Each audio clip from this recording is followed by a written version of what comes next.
कि मैं बहुत सारी बातों को जवाब दूं, मेरा ख्याल है ये मौका नहीं है।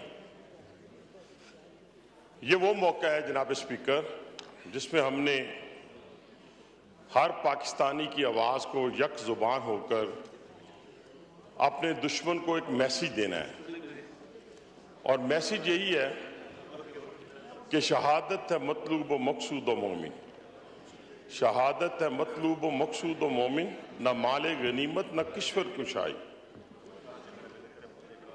मैं ये कहना चाहता हूं कि हिंदुस्तान जो एक मिनट मैडम, एक मिनट। मैं ये कहना चाहता हूं कि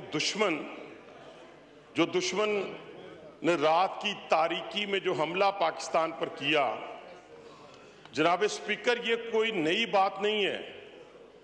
1965 हो, 71 हो, पुलवामा हो, कोई मौका हो, इस बुज़दिल दुश्मन ने हमेशा पाकिस्तान पर रात की तारीकी पे हमला किया।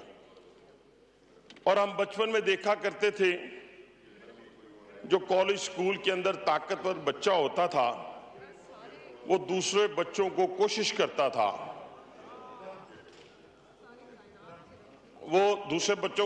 करता था, कि उनको खेलने का मौका दे, उसको शरारत का मौका दे, लेकिन जब उसकी बारी आती थी तो वो सब पे हावी होता था।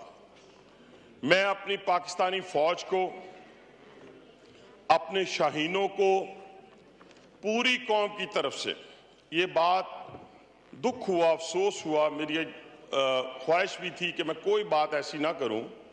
मेरे भाई ने बात की, नहीं है साथ। मैं समझता हूं कि आज पूरी पाकिस्तानी कौम ने अपने शाहीनों के कारनामे पे उनको खराज तहसीन पेश किया है और उस ताकतवर बच्चे का मुजाहरा किया है जो छोटे छोटे बच्चों को मौका देता था कि वो शरारत कर ले, फिर उस पर वो हावी हो जाएगा। आज मेरे शाहीनों ने वो तैयारे गिराए हैं, वो जहाज गिराए हैं जिनका वो ढंढूरा पीटा करता था, जिसका नाम वजीर आजम, जो हिंदुस्तान का मोदी है, जिसको मैं गुजरात का बुच्चर कहता हूं, जिसने सिर्फ मुसलमानों के खून से अपने हाथ नहीं रंगे जनाब स्पीकर, बल्कि अगर क्रिश्चियन कम्युनिटी को देखें, उनके खून का भी हिसाब इसी ने देना है।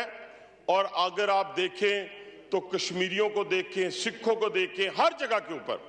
और ये वावेला किया गया जनाब स्पीकर, जब उन्हें अपनी कमजोरी साबित हो गई कि हम पाकिस्तान को जेर नहीं कर सकते, पाकिस्तान को काबू नहीं कर सकते, तो उन्होंने एक जाली प्रोपेगेंडा किया। और प्रोपेगेंडा क्या था जनाब स्पीकर?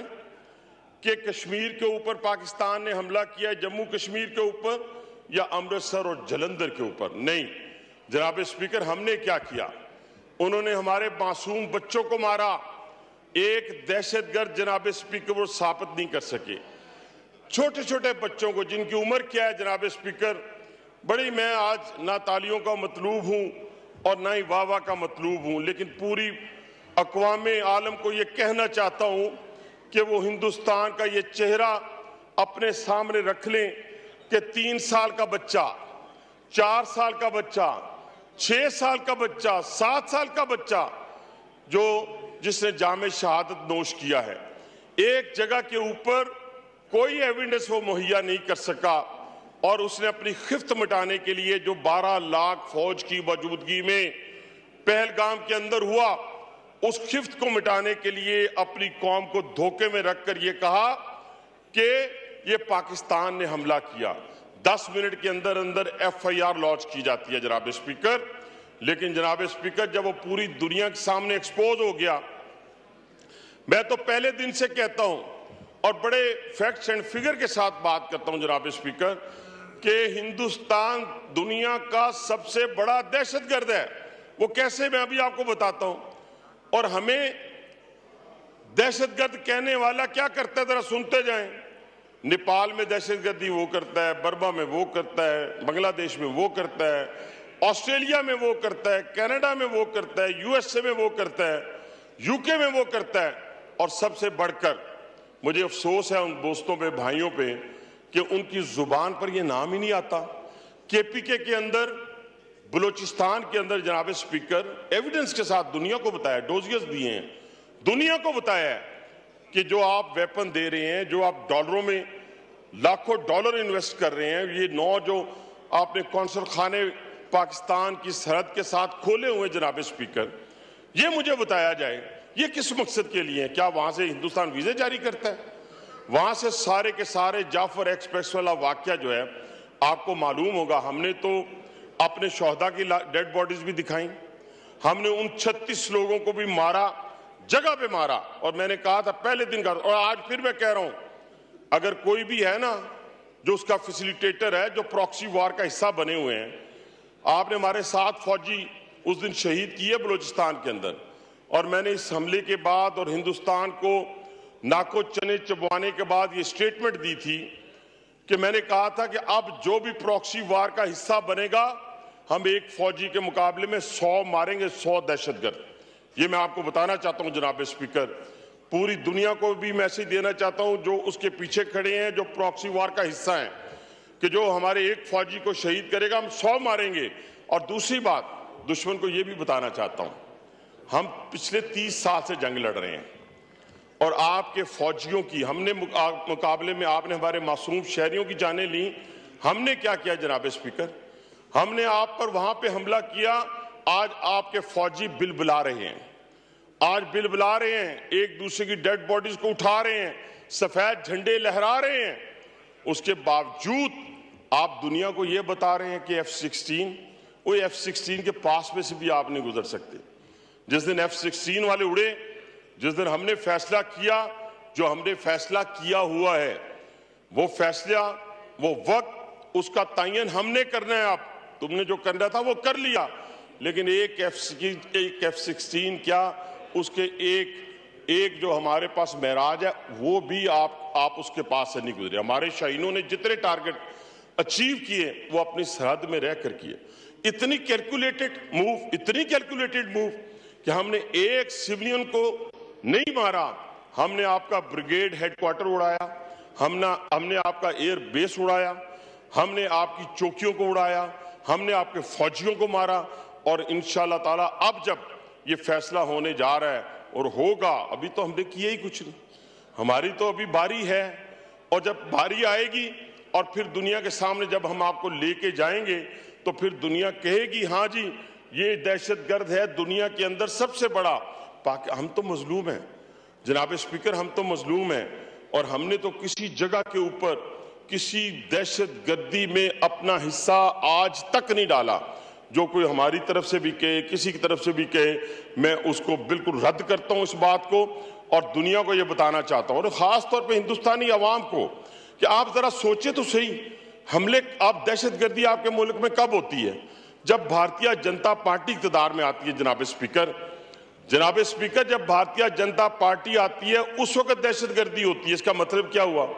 जब जनरल इलेक्शन आने लगता है, जब किसी उनकी सूबे का इलेक्शन आने लगता है, तो वो खुद अपने बंदों पे शब खून मारते हैं, उनके खून से होली खेलते हैं, और उसके बाद क्या कहते हैं कि जनाब ये दहशतगर्दी फलाने कर। ये साबित हो गया है, ये पाकिस्तान की हिस्ट्री में नहीं, हिंदुस्तान की हिस्ट्री में साबित हुआ है।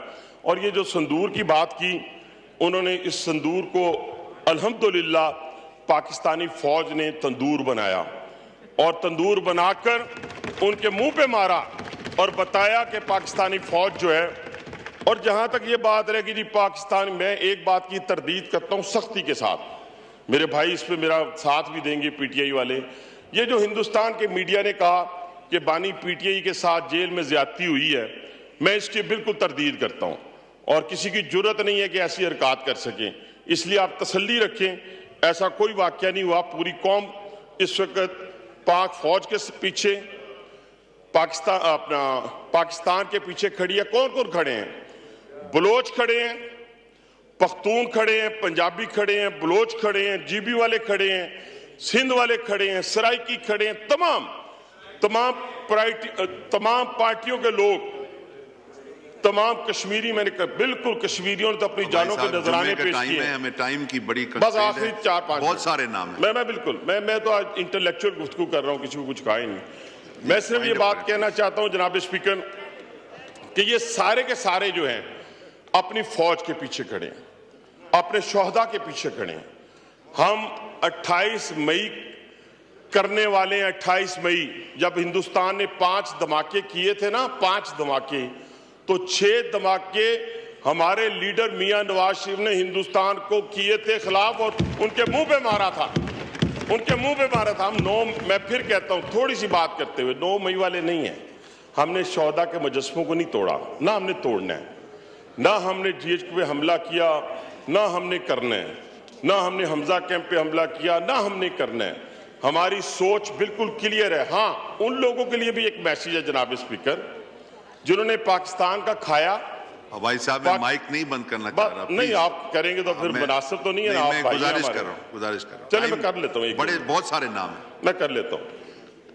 मैं ये कह रहा था, जिन्होंने पाकिस्तान का खाया, पाकिस्तान में बड़े हुए, पाकिस्तान की यूनिवर्सिटीज में पढ़े, पाकिस्तान की टिकट ली, पाकिस्तान के जहाज में सफर करके वो दुनिया में जाके भाग के चले गए।